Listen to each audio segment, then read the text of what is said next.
आप सभी का हार्दिक अभिनंदन और स्वागत हमारी आज की कक्षा में।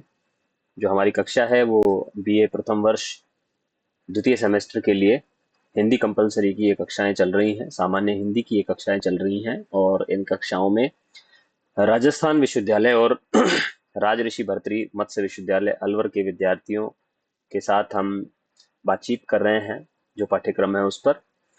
और इसमें अगर हम द्वितीय सेमेस्टर में देखते हैं तो जो गद्य खंड है उसमें कुछ कहानियों पर हम पूर्व में बात कर चुके हैं। पिछली कक्षा में भी हमने एक निबंध पर बात की और इसी क्रम में एक और निबंध पर हम आज बातचीत करने के लिए उपस्थित हुए हैं। और ये निबंध है आज भी खरे हैं तालाब। ये अनुपम मिश्र जी का एक पुस्तक है असल में, और उस पुस्तक में बहुत सारे निबंध संकलित किए गए हैं।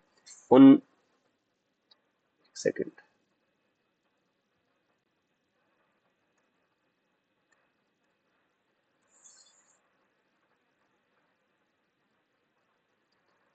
तो उन निबंधों में जो उस पुस्तक में जो निबंध संकलित किए गए हैं, अ, उसमें एक निबंध आज भी खरे हैं तालाब भी है। ठीक है, तो ये आज भी खरे हैं तालाब लिखने वाले जो लेखक हैं, पहले इनके बारे में जान लेते हैं। अनुपम मिश्र। तो अनुपम मिश्र जी के बारे में जो सबसे महत्वपूर्ण बात जो मुझे पता चली वो ये है कि इनके पिता जो थे वो एक बड़े हिंदी के साहित्यकार थे। बहुत बड़े हिंदी के साहित्यकार थे, गांधीवादी साहित्यकार थे। कोई जानता है क्या कि ये किसके पुत्र थे? अगर कोई जानता है तो आप बता भी सकते हैं। हाँ जी, अगर आप में से कोई जानता है कि ये किसके पुत्र हैं तो ये बता सकते हैं आप। और या आपने नाम सुना है भवानी प्रसाद मिश्र? भवानी प्रसाद मिश्र, इनका नाम सुना है किसी ने? चलिए, तो मैं आपको याद दिला देता हूँ। आपने 11वीं 12वीं में इनकी एक कविता पढ़ी होगी, घर की याद। घर की याद कविता थी। आज पानी गिर रहा है, बहुत पानी गिर रहा है, घर नजर से तिर रहा है, आज पानी गिर रहा है। ये एक बहुत सुंदर एक कविता भवेंद्र प्रसाद मिश्र की आपके सिलेबस में हिंदी अनिवार्य में या साहित्य में कहीं 11वीं या 12वीं कक्षाओं में चला करती थी। और अगर आप एनसीईआरटी का पाठ्यक्रम उठा के देखें तो अभी भी 11वीं या 12वीं में ये कविता चलती है।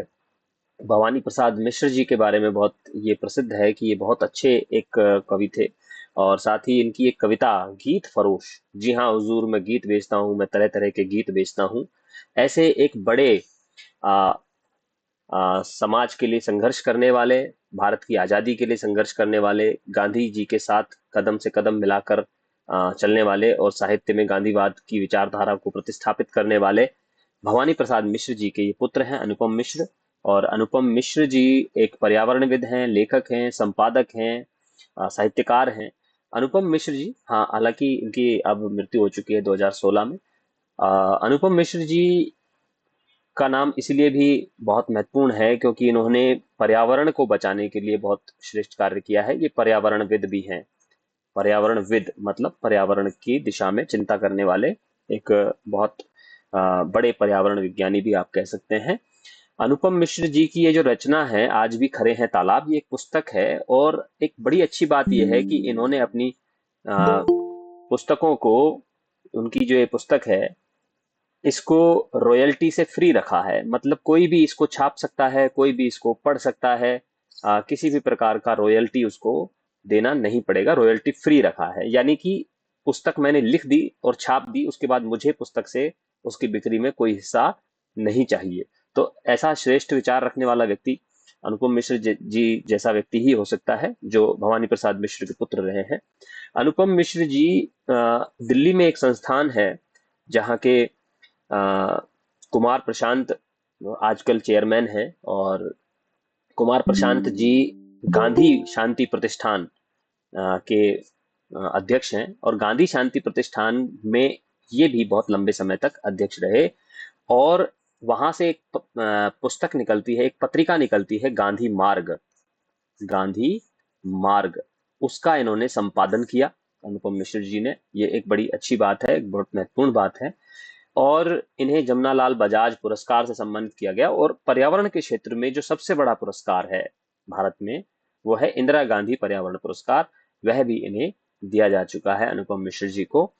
और अलवर में विशेष रूप से, क्योंकि हम अलवर के विद्यार्थी हैं, अलवर के शिक्षक हैं, तो हमारे लिए एक बहुत अच्छी बात यह है कि अलवर में अरावली की पहाड़ियों में पानी को कैसे सहेजा जाए, पानी का कैसे संरक्षण किया जाए, पानी के जो स्रोत हैं, जल स्रोत हैं, तालाब हैं, झीलें हैं, उनको कैसे संरक्षित किया जाए, इस पर भी अनुपम मिश्र जी ने अलवर में रह करके बहुत महत्वपूर्ण कार्य किया। साथ ही अलवर में एक संस्था चलती है तरुण भारत संघ, यदि आपने नाम सुना हो, तरुण भारत संघ। तरुण भारत संघ, जिसके राजेंद्र सिंह नाम से एक बहुत बड़े विद्वान हैं, राजेंद्र सिंह, जिन्हें मैग्सेसे पुरस्कार भी मिला है राजेंद्र सिंह जी को। तो राजेंद्र सिंह जी जो हैं, ये तरुण भारत संघ के अध्यक्ष हैं इन दिनों। और पानी, अलवर में इनको पानी वाला बाबा कहा जाता है। और अगर आप कभी जाएं थानागाजी क्षेत्र में, अगर आपके कोई जानकार हैं, रिलेटिव हैं, तो आप उनसे पूछ सकते हैं। थानागाजी क्षेत्र में इन्होंने पानी को बचाने के लिए बहुत बड़ी मुहिम छेड़ी थी, आज भी चल रहा है इनका काम वहां पर। अनुपम मिश्र जी ने इनके तरुण भारत संघ की भी अध्यक्षता बहुत लंबे समय तक की थी, और अलवर में भी पानी के बचाने का जो प्रयास था वो इन्होंने किया था। तो इस तरह से इनका जो ये एक मुहिम है, आंदोलन है, आ, वो अलवर से भी जुड़ा हुआ है। इसलिए भी हमारे लिए एक बड़े गर्व का विषय है कि हम इनकी लिखी हुई पुस्तक को हमें पढ़ने का अवसर मिला। चलिए, तो इस जो निबंध है इसकी बात कर लेते हैं। कोई विद्यार्थी हमारे बीच में है, आज मेघा से बात करते हैं। मेघा ने ये निबंध पढ़ा है, तो इसमें उन्होंने क्या पढ़ा, क्या उनका विचार बना, उस पर बातचीत करते हैं मेघा से। जी मेघा। जी सर, इसमें जो है आज भी खड़े हैं तालाब, अनुपम मिश्र जी इसमें अपनी चिंता व्यक्त करते हुए बताते हैं कि पहले जो हमारे पूर्वज थे वो किस तरह पानी का संरक्षण करते थे, और जो हम्म। आज की पीढ़ी है वो पानी को किस तरह से, मतलब उसके जो जल के स्रोत हैं उनको किस तरह से नष्ट करती जा रही हैं। इनके हम्म। बारे में उन्होंने अपने मुख्य विचार बताए हैं इस लेख में, जिसमें उन्होंने बताया कि एमपी का जो दुर्ग है उसमें 1908 में बहुत बड़े तालाब थे। फिर हम्म। उसमें काफी सारे जैसे पहले 1800 की बात की उन्होंने, तो उसमें राजाओं के द्वारा कई लाख खर्च किए जाते थे तालाबों के ऊपर, और लगभग 32,000 के करीब तालाब थे। फिर जब 39,000। 1800, जी कोई बात नहीं, 32,000 39,000 एक ही बात है। चलिए आगे तो बताइए। जब 1831 जो राज्य थे उसमें जो तालाबों की संख्या थी वो मतलब अंग्रेजों के द्वारा बिल्कुल आधी कर दी गई थी। हम्म। फिर जैसे पीडब्ल्यूडी भी बनाया गया था वहां पे, उसका मीन्स है पब्लिक वर्क डिपार्टमेंट, जैसे सोर्स ऑफ प्रोबेबल वाटर के लिए होते हैं। तो फिर हम्म। मतलब लोगों से तालाब छीने जाने लगे थे, उनको पीडब्ल्यूडी दे दिए गए थे। फिर उसके बाद सिंचाई के लिए विभाग बना था, फिर वापस से पीडब्ल्यूडी बना। तो लगभग उस टाइम की बात करते हुए बताते हैं कि लगभग 350 तालाब थे पहले। फिर 1900 में जैसे वाटर बक्स दिया गया अंग्रेजों के द्वारा, मतलब पाइपलाइंस के द्वारा पानी पहुंचाने जाने लगा हर जगह पर। और मतलब मद्रास जैसे जो एरिया है वहां पर बताया गया था कि उन्हें पानी तो चाहिए लेकिन वहां पर तालाब नहीं थे, और आज के जो शहर है उन्हें पानी चाहिए पर तालाब नहीं चाहिए।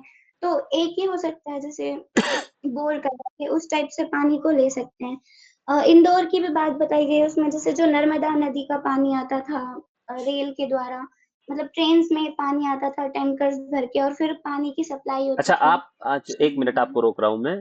क्या आप जो विद्यार्थी इस क्लास से जुड़े हुए हैं वो बता सकते हैं कि राजस्थान में कहाँ पर आज भी पानी जो है वो ट्रेन से पहुंचाया जा रहा है? राजस्थान में भी ऐसी हालत है जहां ट्रेन से पानी पहुंचाया जाता है?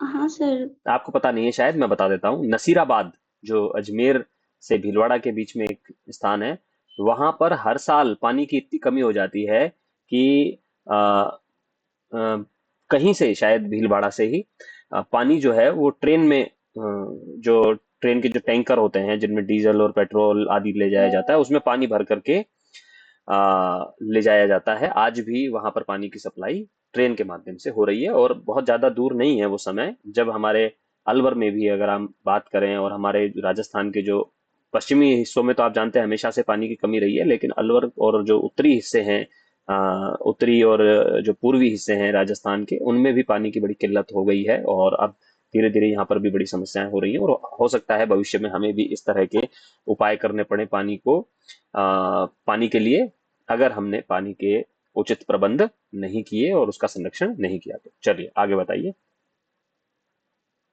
तो सर उसमें ऐसे जैसे बताया गया है कि 1993 का जो तीसरा चरण का आंदोलन चल रहा है उसमें कांग्रेस, बीजेपी और जो कम्युनिस्ट पार्टी ऑफ इंडिया है उनके द्वारा भी पानी के लिए कई संघर्ष किए जा रहे हैं।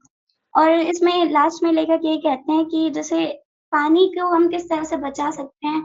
अभी भी ऐसे 8 से 10 लाख तालाब हैं जो आज भी खड़े हैं, तो हमें उनका संरक्षण करना चाहिए। जिस तरह से हमारे पूर्वज पहले की तरह जो तालाबों को बचाते थे उसी तरह हमें अपने जल को संरक्षित रूप से रखना चाहिए जिससे आगे उसकी और कमी ना हो। और फिर वो ये कहते हैं कि अच्छे अच्छे काम करते जाने चाहिए और ये स्वर हर जगह गूंजते हैं। Thank you.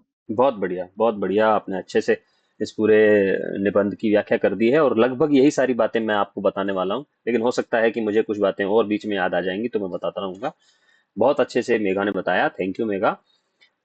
लेखक ने इस निबंध में, देखिए इसमें हम एक एक पंक्ति, एक एक बिंदु को पढ़ते जाते हैं और उस पर थोड़ी सी चर्चा करेंगे कि लेखक ने इस निबंध में ग्रामीण संस्कृति में तालाबों के निर्माण, उनका संरक्षण और तालाबों के प्रति एक सामाजिक कर्तव्य बोध के प्रति अवगत कराया है। उन्होंने सबसे पहले तो ये बताया है कि हमारा जो भारत है, भारत में पानी के लिए जो सबसे श्रेष्ठ जो स्रोत था गांवों के बीच में, वो तालाब हुआ करता था। लोग अपने तालाबों को बनाते थे, तालाबों में जाकर के वो श्रमदान किया करते थे।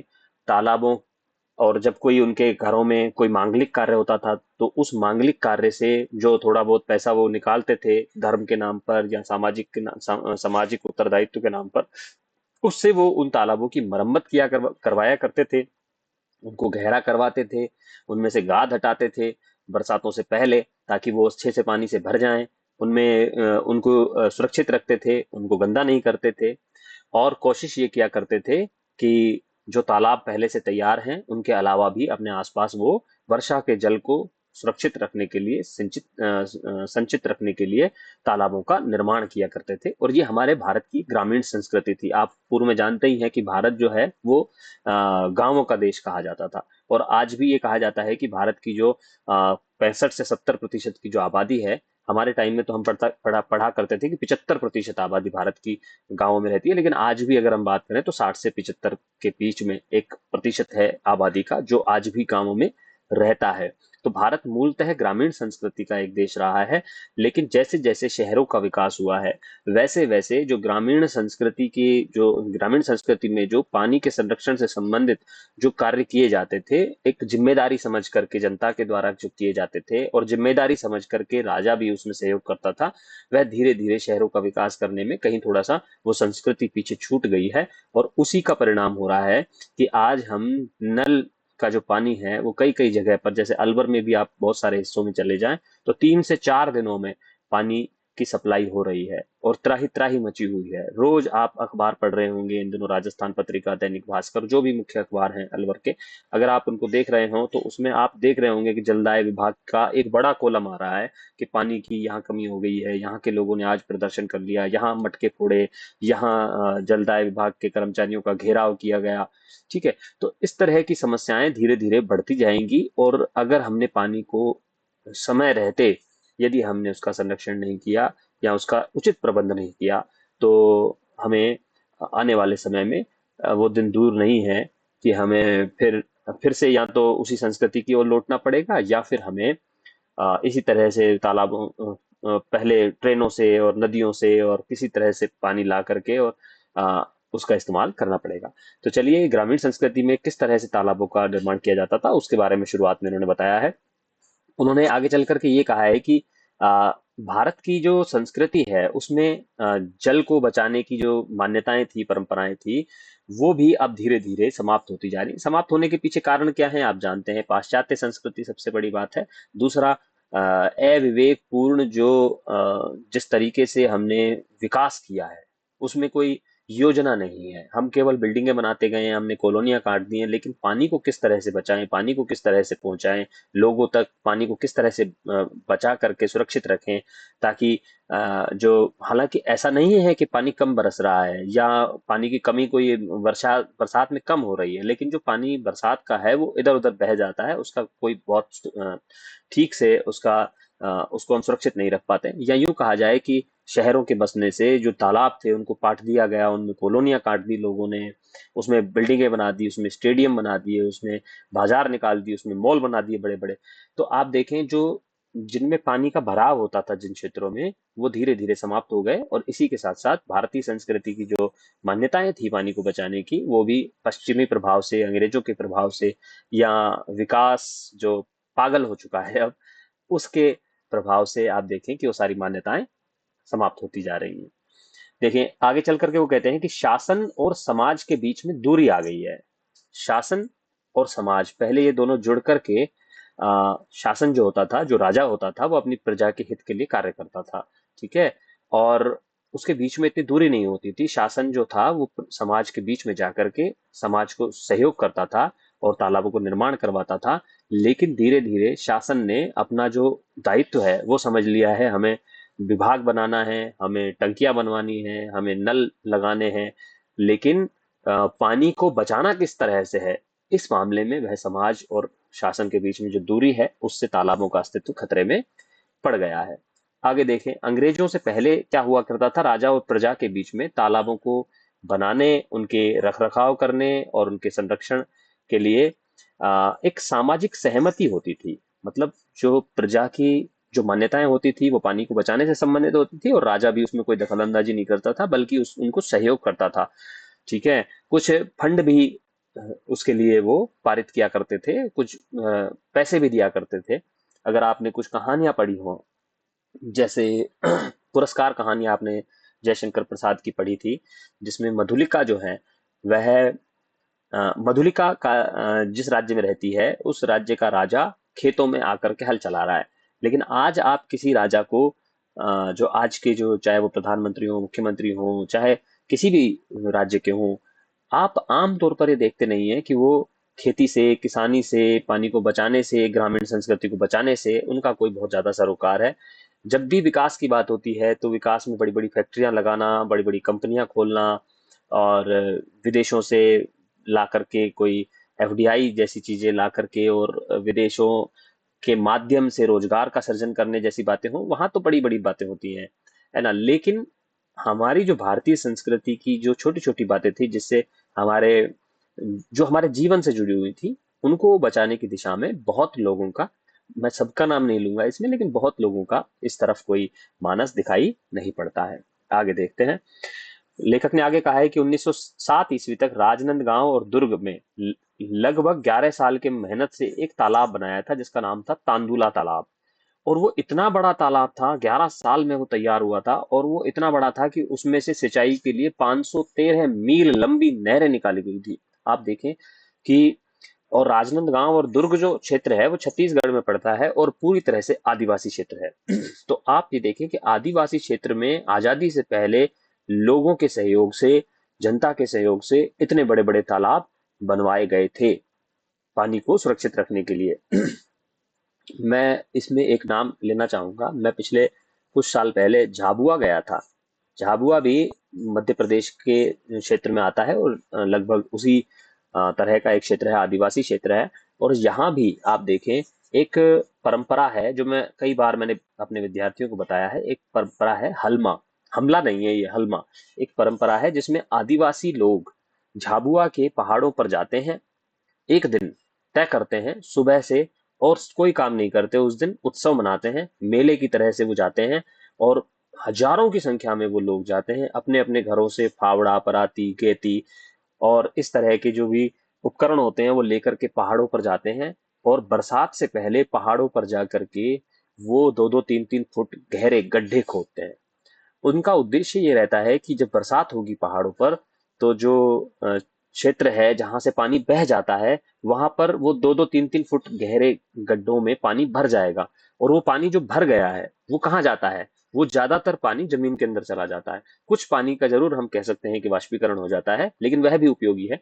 तो ज्यादातर पानी जो है वो पानी जमीन में बैठ जाता है, और उससे पानी का जो जल स्तर है, जो भूजल स्तर जिसको हम कहते हैं, वाटर लेवल जो कहते हैं, ग्राउंड वाटर लेवल जो कहते हैं, वो बढ़ जाता है। और ये हलमा की जो परंपरा है, वहाँ कई दसियों साल से लोग वहां जाते हैं बरसात से पहले, और गड्ढे खोदते हैं, और गड्ढे खोद करके और घर आ जाते हैं। किसी से कुछ लेते नहीं हैं, बल्कि समाज के लिए समाज में जो पानी है उसका संरक्षण किया जा सके, उसके लिए एक परंपरा वहां चल रही है। एक शिव गंगा नाम का एक एनजीओ है वहां पर, शिव गंगा। शिव गंगा जो एनजीओ है, माफ कीजिए, शिव गंगा जो एनजीओ है उसको चलाते हैं महेश शर्मा जी। और वो महेश शर्मा जी को पिछले दिनों हम मिलके आए थे उनसे, वो पद्मश्री अवार्ड उनको मिला है इसी क्षेत्र में, यानी कि आदिवासी क्षेत्र में पानी के संरक्षण के लिए विशेष प्रयास किए जाने के लिए शिव गंगा जो एनजीओ है उसके अध्यक्ष हैं, वो चेयरमैन हैं या कुछ भी कह सकते हैं आप, उसके निर्देशक हैं, मार्गदर्शक हैं वो झाबुआ में। तो इसको, इस हलमा परंपरा को जीवित रखने के लिए और इसका प्रयोग जल संरक्षण की दिशा में करने के लिए इनको अभी पद्मश्री पुरस्कार दिया गया है। और ये बिल्कुल आश्रम में रहते हैं, कुटिया में रहते हैं, और शरीर पर कोई वस्त्र नहीं पहनते हैं, एक धोती पहनते हैं केवल। और बड़े मधुर स्वभाव है इनका, और जनता के बीच में बिल्कुल जनता के लोगों की तरह ये रहते हैं, और पानी को बचाने की दिशा में एक श्रेष्ठ प्रयास इन्होंने झाबुआ में किया है। अभी इसी तर्ज पर आप अगर कुछ समय अगर आप थोड़ा सा एक्टिव रहे अखबारों वगैरह में, तो अलवर में भी हलमा नाम का एक ग्रुप बना है और जो पानी को बचाने के लिए कुछ प्रयास कर रहा है। चलिए आगे बढ़ते हैं। अगले बिंदु में हमने ये मेंशन किया है कि लेखक के अनुसार अंग्रेजी राज में पानी के प्रबंध के लिए भारतीय समाज की अलिखित परंपराओं को समाप्त कर दिया गया। जब अंग्रेज आए तो उन्होंने देखा कि भाई यहाँ किस तरह से व्यवस्था चल रही है, लाओ डॉक्यूमेंट लाओ। अब भारत के लोग अंग्रेजी पढ़े लिखे नहीं थे या उस तरह से पढ़े लिखे नहीं थे। भारत के लोग पारंपरिक रूप से तो बड़े विद्वान थे, बड़ा शास्त्रज्ञ थे, ज्ञान था उनको, अपनी अपनी परंपराओं को निभाने की जो भावना थी उनमें बहुत गहरी थी। लेकिन ऐसे कोई लिखित दस्तावेज भारत के लोगों के पास नहीं थे कि हम जब जाते हैं तो हम गड्ढा क्यों खोद रहे हैं या तालाब क्यों खोद रहे हैं, उसका कोई दस्तावेज हो, हमने कितने गड्ढे खोद दिए, कितने गहरे खोदे, उसमें कितना पानी आएगा। तो ऐसा कोई वैज्ञानिक उनके पास कोई दस्तावेजीकरण नहीं था। तो जब अंग्रेज भारत में आए तो उन्होंने ये देखा कि भाई यहाँ तो चीजें है ही नहीं, यहाँ तो चीजें बहुत अव्यवस्थित हैं। उनको तो समझ में नहीं आई वो व्यवस्था कि भारत के लोग भारत की परंपरा में रह करके किस तरह से चीजों को बहुत सुंदर तरीके से कर रहे हैं। वो उन तालाबों को बनाने का महत्व ही नहीं समझ पाए। उनको ये समझ में नहीं आया कि तालाबों से कैसे पानी लिया जा सकता है या घर घर तक कैसे पहुंचाया जा सकता है, क्योंकि वो औद्योगिकरण से निकल करके आए थे। तो उनको तो ऐसा लगता था कि पानी हमारे पास आना चाहिए, हम पानी के पास क्यों जाएं। भारत में गांव होता था, गांव के बीच में तालाब होता था, सारे लोग उस तालाब पर जाते थे, वहां पर अपना पानी वानी वहां से ग्रहण करते थे और घर आ जाते थे, उनको उसमें तकलीफ नहीं होती थी, मटके में भर के ले आते थे। लेकिन यहाँ आकर के जब अंग्रेजों ने देखा कि भैया यहाँ तो नल होना चाहिए, यहाँ तो नलकूप होना चाहिए, यहाँ तो बोरिंग होनी चाहिए, यहाँ तो पानी की लाइनें होनी चाहिए, तो उस तरह का उन्होंने विकास करने का प्रयास किया। और वो भारत की अलिखित परंपराओं को समझ नहीं पाए, और जिसके कारण वो सारी परंपराएं धीरे धीरे समाप्त होती चली गई। आगे देखते हैं। अंग्रेज भारत के सामाजिक ढांचे को भी नहीं समझ पाए और उन्होंने आदिवासी जनजातियों और उनकी परंपराओं की उपेक्षा की, उनको बहुत ज्यादा महत्व नहीं दिया। और जो अब तक बड़ा श्रेष्ठ काम कर रहे थे अपने समाज को, अपने पर्यावरण को बचाने के लिए, ऐसे लोगों को उन्होंने अनपढ़ और असभ्य करार करके उनको साइड कर दिया और उनको केवल मजदूरी के काम में लगा लिया। जो बहुत अच्छे वैज्ञानिक थे वास्तव में, जिनको ये पता था। अब अगर आपने 11वीं 12वीं में एक पाठ और पढ़ा हो जिसमें वो कुइया कुइया जान ऐसे एक शायद कुइया जान एक वो भी है, माफ कीजिए, एक उपन्यास भी है कुइया जान, है ना। ऐसे ही एक उपन्यास या एक ऐसा लेख मैंने पढ़ा था जिसमें कुइया बना रहे हैं। क्या नाम था उस पाठ का मुझे ध्यान नहीं आ रहा, 11वीं या 12वीं क्लास में था। तो उसमें एक जाति हुआ करती थी जो बहुत बहुत गहरा कुआं खोदती थी, लेकिन वो कुआं नहीं होकर के कुइयां होती थी, उसमें एक आदमी ही जा सकता था। और वो उसको गहरे से खोदते थे, धीरे धीरे उसका पानी ऊपर से उसकी मिट्टी नीचे से ऊपर ले जाते थे, ऊपर से थोड़ा थोड़ा सा मिट्टी ऐसे छिड़कते थे कि जिससे उस मिट्टी के साथ हवा भी नीचे जाए और उनको ऑक्सीजन की कमी नहीं हो। वो बड़े वैज्ञानिक ढंग से उन्होंने अपने पानी को बचाने के लिए, रेगिस्तान की बात कर रहा हूँ ये मैं, रेगिस्तानी इलाके में आज भी वो कुइयां हैं जिनमें पानी धीरे धीरे एक एक बूंद रिस करके आती है और वो वहां पर मधुर पानी उनको मिलता है। तो ऐसी सारी परंपराएं जो पूरे भारत में अलग अलग तरीके से व्याप्त थी, वो सारी परंपराएं अ, समाप्त कर दी गई अंग्रेजों के दौर में। अंग्रेजी शिक्षा और प्रशिक्षण प्राप्त करने वाले भारतीय लोग, अब भारत के लोग जो थे, जो बुद्धिमान हुए, जो पढ़ने लिखने वाले हुए, उन्होंने क्या पढ़ा, उन्होंने वही अंग्रेजी शिक्षा पढ़ी, वही अंग्रेजी प्रशिक्षण प्राप्त किया। तो उन्होंने भी भारत की जो प्राचीन परंपराएं थी उनको बचाने के प्रति कोई उत्साह नहीं दिखाया। आगे जाकर के वो कुछ क्षेत्रों के बारे में बात करते हैं। उसमें पहला नाम वो लेते हैं मैसूर का। मैसूर में लगभग जैसे 1800 ईस्वी के आसपास 39,000 तालाब थे। और ये तालाब लोग बनाते थे, राजा उनको संरक्षण देता था, राजा उसके मरम्मत के लिए खर्चा करता था। लेकिन जब अंग्रेज, आप जानते हैं, 1757 के आसपास प्लासी का युद्ध हुआ और 1764 के आसपास बक्सर का युद्ध हुआ, तो उसके बाद अंग्रेज जो है भारत में स्थापित हो गए थे। और 1800 ईस्वी तक आते आते अंग्रेजों ने ज्यादातर हिंदुस्तान पर अपना कब्जा कर लिया था। तब अंग्रेजों ने देखा कि यहाँ के राजा तो बड़ा फिजूल खर्च करते हैं, ये तालाब बनवाने पर खर्चा कर रहे हैं, ये क्या बात है, इसको तो हमारा पीडब्ल्यूडी डिपार्टमेंट करवाना चाहिए। तो उन्होंने पीडब्ल्यूडी डिपार्टमेंट बनवाया। लेकिन पीडब्ल्यूडी डिपार्टमेंट ने जब फिजूल खर्ची के नाम पर पैसा तो खत्म कर दिया, तालाबों से आने वाले राजस्व को बढ़ा दिया, तो उस उसमें कोई बहुत अच्छी उससे पानी का संरक्षण हो नहीं पाया। बाद में सिंचाई विभाग बनाया, फिर सिंचाई विभाग को ये दायित्व दिया कि वो जल संरक्षण करे, जल पहुंचाए, लेकिन वो भी नहीं पहुंचा पाया। फिर वापस पीडब्ल्यूडी को दे दिया। लेकिन इस तरह से कुल मिला करके उन्होंने तालाब को लोगों से छीन लिया। पहले तालाब लोग बनाते थे, समाज सारा एकत्र होकर के तालाब बनाता था, राजा उसमें सहयोग करता था। लेकिन न तो उन्होंने राजाओं के पास दिया, हाथ में रखा वो तालाब जो थे, और न ही जनता के हाथ में रहने दिए। तो इस तरह से लोगों से छीन लिए गए। दिल्ली का भी उन्होंने नाम लिया है कि दिल्ली में भी अंग्रेजों के राज से पहले 350 तालाब थे, जिन्हें भी वाटर वर्क्स बना करके, और एक सेकंड, वाटर वर्क्स नाम का एक विभाग बनाया कि किस तरह से पानी दिल्ली के लोगों तक पहुंचाया जाए।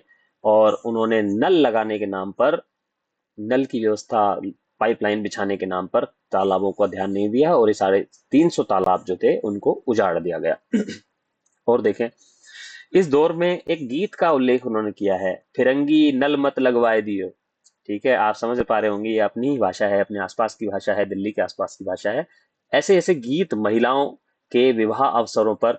अनुपम मिश्र के बारे में ये भी जानकारी आपको लिए बहुत उपयोगी रहेगी कि ये जनता के बीच में जाकर के जनता की परंपराओं को, संस्कृति को, मान्यताओं को, उनके लोक गीतों को बैठ करके उन्होंने सुना, और उसमें क्या संदेश निकल के आ रहा है, उन गीतों के माध्यम से इन्होंने अपनी एक ऐतिहासिक समझ विकसित की थी। तो ये गीत था फिरंगी नल मत लगवाए दियो। ठीक है, तो इस गीत का भी उन्होंने उल्लेख किया है कि जिस समय नल लगवाया जा रहा था, फिरंगी मतलब अंग्रेजों के द्वारा, तब अ, तब अनपढ़ लोगों को भी ये समझ थी। भारत के जो अनपढ़ लोग थे, जिनको अनपढ़ कहा जाता था, लेकिन वो अनपढ़ नहीं थे, वो बड़े समझदार थे। उनको ये पता था कि अगर नल लग गए तो हमारे तालाब समाप्त हो जाएंगे। भाई, पानी नल में आएगा तो आएगा कैसे? उसके लिए फिर टंकियां बनवानी पड़ेंगी, फिर टंकियां हैं तो फिर मोटर लगवानी पड़ेगी, मोटर है तो बिजली लगवानी पड़ेगी, बिजली नहीं तो डीजल लाना पड़ेगा। और तालाब जब हुआ करता था, तो तालाब में न तो डीजल की जरूरत थी, न मोटर की जरूरत थी, न पाइपलाइनों की जरूरत थी, न टंकियों की जरूरत थी, तो किसी तरह की जरूरत नहीं पड़ती थी। तो इस तरह से धीरे धीरे नल लगवाने की जो ये परंपरा थी, इससे सारी जो परंपरा थी तालाब की, वो नष्ट हो गई। आजादी के बाद जो दिल्ली के तालाब थे, उनमें मोहल्ले बन गए, बाजार बन गए, स्टेडियम बनवा दिए गए। और जब इनमें ये बनवा दिए गए, तो चूंकि पानी तो अ, ढलान की तरफ जाता है, और तालाब जो थे वो ढलान में थे, तो जब मोहल्ले, बाजार और स्टेडियम बना दिए गए ढलान में, तो आज भी आप देखते होंगे दिल्ली की बहुत सारे सड़कें, बहुत सारे मोहल्ले, बहुत सारी कॉलोनियों में पानी भर जाता है वर्षा का। ठीक है, वो किस कारण से हुआ? क्योंकि पानी के जो रास्ते थे वो बंद कर दिए गए। पानी जहां पर भराव क्षेत्र था, वहां पर कॉलोनियां काट दी गई, तो वर्षा का जो पानी है वो प्राकृतिक ढलान के साथ आगे बढ़ता है और उनमें भर जाता है। और आज भी आप देखते हैं फिर बाढ़ के हालात हो जाते हैं। ठीक है, और हर बार पत्रकारों को मौका मिल जाता है ये कहने का कि दिल्ली में पहली ही बरसात में आ, व्यवस्था चरमरा गई है, पानी के निकास की कोई व्यवस्था नहीं। अरे, निकास की व्यवस्था होगी कैसे? हमने तो उन निकास के सारे रास्तों को बंद कर दिया, और साथ ही साथ जो भराव क्षेत्र थे उनमें हमने बिल्डिंगें बना ली, तो पानी तो अपनी गति से आगे बढ़ेगा ही। चलिए आगे बढ़ते हैं। पानी के परंपरागत स्रोतों को नष्ट करके ट्यूबवेल और नदी से पानी लाने के लिए डीजल, बिजली के लिए करोड़ों रुपए खर्च किए जाने लगे हैं। ठीक है, ये स्वाभाविक बात है कि बिजली पर खर्चा हो रहा है, डीजल पर खर्चा हो रहा है, तालाब हमने नष्ट कर दिया। ट्यूबवेल से आप जानते ही हैं, हजार हजार फीट पर पानी पहुंच गया है, और जो 1000 फीट से पानी निकालते हैं उनकी अपनी अलग समस्याएं, वो भारी पानी होता है, उसमें मिनरल्स ज्यादा होते हैं, वो हमारी बॉडी उसको उसको पचा नहीं पाती है। आपके पेट में जो स्टोन्स हो जाते हैं, पथरियां हो जाती हैं, वो इसी ट्यूबवेल के पानी को बिना किसी आरओ या उस तरह की छान करके पीने की वजह से आपके शरीर में तरह तरह की बीमारियां हो जाती हैं। नदी से पानी लाने में भी डीजल और बिजली के लिए बहुत खर्चा होता है। तो इस तरह की समस्याएं बताई गई हैं। इंदौर की बात वो कर रहे हैं कि इंदौर में कभी किसी समय पर एक बिलावली नाम का एक तालाब हुआ करता था, और ये इतना बड़ा तालाब हुआ करता था कि एक बार उसमें एक हवाई जहाज गिर गया था और उसे खोजने में कई दिन लग गए। इतना बड़ा तालाब था कि पानी में जब हवाई जहाज गिरा तो उस हवाई जहाज को ढूंढने में गोताखोरों को कई दिन लगे थे। तो आप सोचिए उसमें कितना पानी भरता होगा। और आज की तारीख में वह जो अ, तालाब है उसको बिल्कुल सीधा सपाट करके उसमें मैदान बना दिया गया है, और लेखक ने कहा है कि आप चाहें तो उसमें हवाई जहाज उड़ा सकते हैं। इतना बड़ा वो तालाब जो है अब सलपट मैदान, समतल मैदान बना दिया गया है। तो ये एक बड़ी चिंता का विषय अनुपम मिश्र की है, और हमें भी इस बारे में चिंता करनी चाहिए। देवास शहर के बारे में वो कहने लग रहे हैं कि भाई पानी जब कम हो गया तो लोग शहर छोड़ने लग गए। तो 1990 में ट्रेन में पानी रख करके पहुंचवाया गया, जिससे रेल भाड़ा लगा, पानी टंकियों में चढ़ाने पर पैसा खर्च हुआ, बिजली के बिलों पर खर्चा हुआ। और ये 1990 में नहीं, ये तो 1990 की बात बता रहे हैं। आज तक मैं बता रहा हूँ आपको, राजस्थान के ही कुछ ऐसे शहर हैं जिसमें आप देखें ट्रेनों से पानी पहुंचाया जाता है आज भी। चलिए एक लाखा बंजारे के बारे में बात होती है, और उदयपुर में जो झीलें हैं वो भी, उनमें से बहुत सारी झीलें लाखा नाम के बंजारे ने बनवाई हैं। सागर शहर, एक शहर है सागर, जिसमें एक तालाब बनाया था इस लाखा बंजारे ने। वो एक अनपढ़ बंजारा था जिसने एक विशाल तालाब बनाया जिसका नाम सागर रखा गया था। उस सागर के चारों तरफ बड़ी बड़ी बिल्डिंगें बन गई हैं, बड़े बड़े बुद्धिजीवी उसमें बैठते हैं, विश्वविद्यालय बन गए हैं, पुलिस के, सेना के वहां केंद्र बन गए हैं।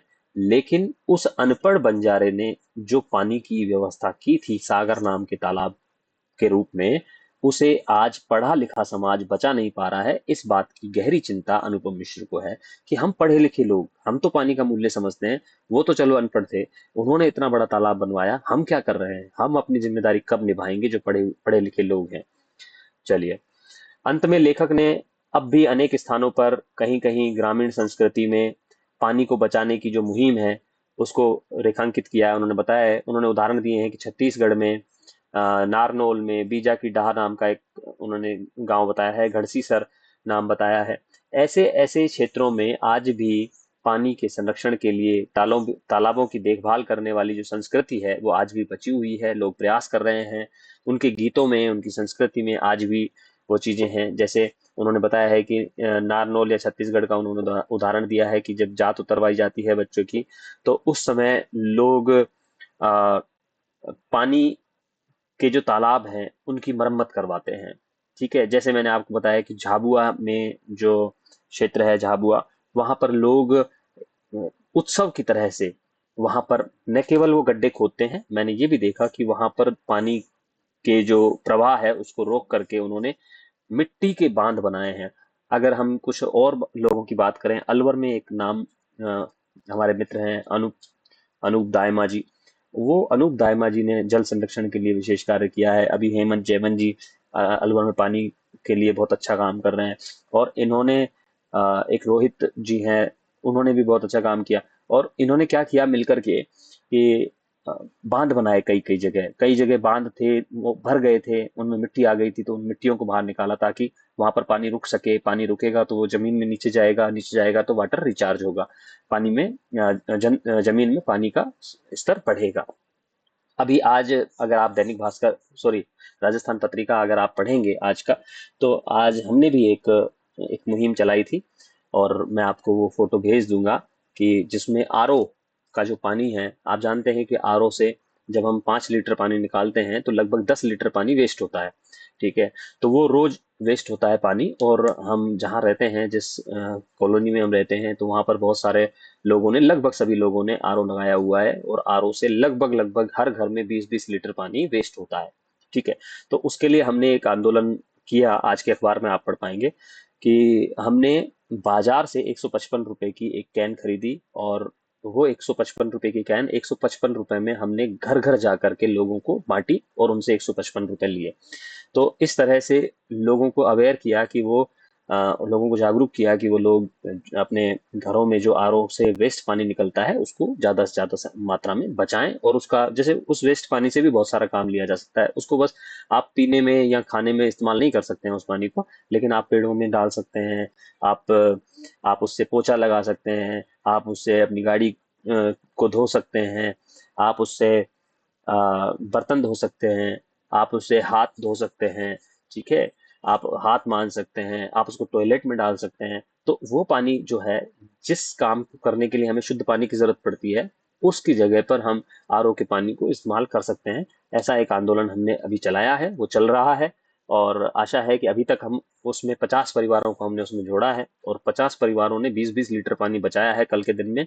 तो आप सोचिए कि लगभग 1000 लीटर पानी हर दिन जब हम बचाएंगे तो 30 दिन में 30,000 लीटर पानी, और साल भर में लगभग 3.5 लाख लीटर पानी हम उसमें बचाने का काम कर रहे हैं अभी 50 परिवारों के साथ। और हमारा उद्देश्य है कि उसमें 1000 परिवार हमसे जुड़े, ताकि हम एक महीने में 6.5 लाख लीटर पानी बचाने की तरफ आगे बढ़ पाए। तो इस तरह से अपने अपने स्तर पर लोगों को ये काम करने पड़ेंगे, तभी हम आगे जा करके हमारी जो भावी पीढ़ियां हैं उनके लिए पानी बचा पाएंगे, अन्यथा तो बहुत भारी समय हमारे जीवन में आने वाला है। तो चलिए, आज की कक्षा को हम यहाँ विराम देते हैं। बहुत बहुत धन्यवाद, शुक्रिया। आशा है आप भी पानी बचाने की दिशा में कार्य करेंगे। धन्यवाद।